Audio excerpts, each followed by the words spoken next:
wabarakatuh. Ya, saya Nila Indah Safia, NPM 2019-0007 akan mempresentasikan tugas dari mata kuliah analisa dan desain berorientasi objek mengenai UML atau Unified Modeling Language. Baiklah, langsung saja pembahasan saya pada materi ini ada 5, yakni pemodelan, pengenalan UML, sejarah UML, diagram UML, dan ruang lingkup diagram UML. Next, yang pertama, pembahasan yang pertama ada pemodelan. Apa sih pemodelan itu? Jadi pemodelan itu adalah gambaran dari realita yang sederhana dan dituangkan dalam bentuk pemetaan dengan aturan tertentu. Pemodelan ini banyak digunakan untuk merencanakan suatu hal agar kegagalan dan resiko yang mungkin terjadi dapat diminimalisir. Misalkan contohnya, seorang arsitektur akan merancang sebuah bangunan, maka hal pertama yang harus dilakukan yaitu membuat sebuah maket atau tiruan dari bangunan yang akan dia rancang. Lebih seperti itu. Next, yang kedua ada pengenalan UML atau Unified Modeling Language. Jadi apa itu UML atau Unified Modeling Language? UML ini merupakan pemodelan perangkat lunak yang menggunakan teknik pemrograman berorientasi objek. Sebelum UML terdapat beberapa pemodelan yang telah banyak dikembangkan sesuai dengan teknologi pemrograman yang berkembang saat itu. Contohnya misalkan itu DFD atau data flow diagram yang dimana digunakan untuk perangkat lunak yang menggunakan pemrograman prosedural. Ada juga yang namanya transition diagram atau STD. Ini digunakan untuk memodelkan sistem secara real time. Next, UML ini merupakan bahasa visual untuk pemodelan dan komunikasi mengenai sebuah sistem perangkat lunak yang akan dikembangkan dengan menggunakan diagram dan teks-teks pendukung.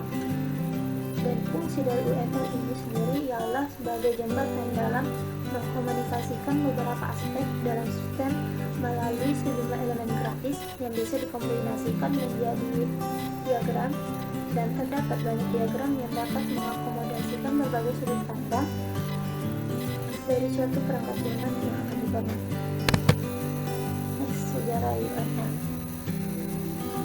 Yang pertama, pada tahun 1994 yaitu munculnya tokoh pelopor, yakni Bohr, Rombaugh, dan Jacobson. Kemudian pada tahun berikutnya, pada tahun 1995 dirilis draft pertama UML versi 0.38. Next, pada tahun 1996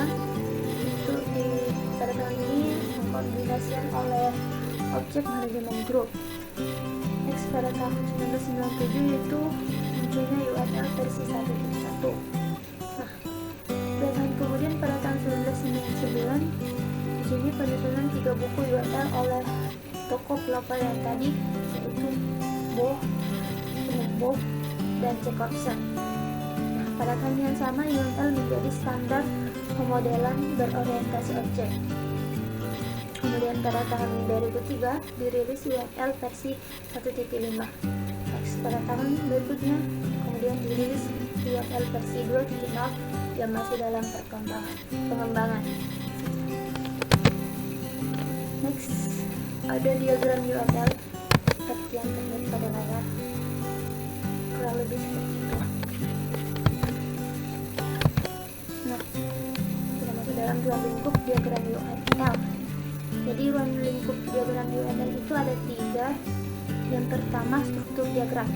Struktur diagram ini kumpulan diagram yang digunakan untuk menggambarkan suatu statis dari sistem yang dimodelkan, yang dimana terbagi menjadi 6. Yang pertama ada kelas diagram, ada objek diagram, komponen diagram, komposit struktur diagram, package diagram, dan yang terakhir ada deployment diagram. behavior diagram. Ini struktur yang kedua. Jadi behavior diagram ini ialah kumpulan diagram yang digunakan untuk menggambarkan kelakuan sistem atau rangkaian perubahan yang terjadi pada sebuah sistem. Dan ia juga terbagi menjadi 3 bagian. Yang pertama ada use based diagram, yang kedua ada activity diagram, dan yang terakhir ada state machine diagram. Next, struktur yang ketiga ada interaction diagram. Jadi interaction diagram ini kumpulan diagram yang digunakan untuk menggambarkan interaksi sistem dengan sistem yang lain maupun interaksi antar subsistem pada suatu sistem, dan terbagi menjadi 4. Yang pertama ada sequence diagram, kemudian ada communication diagram, ada training diagram, dan yang terakhir ada interaction overview diagram. Sekian pembahasan dari saya. Kurang dan lebihnya mohon dimaafkan.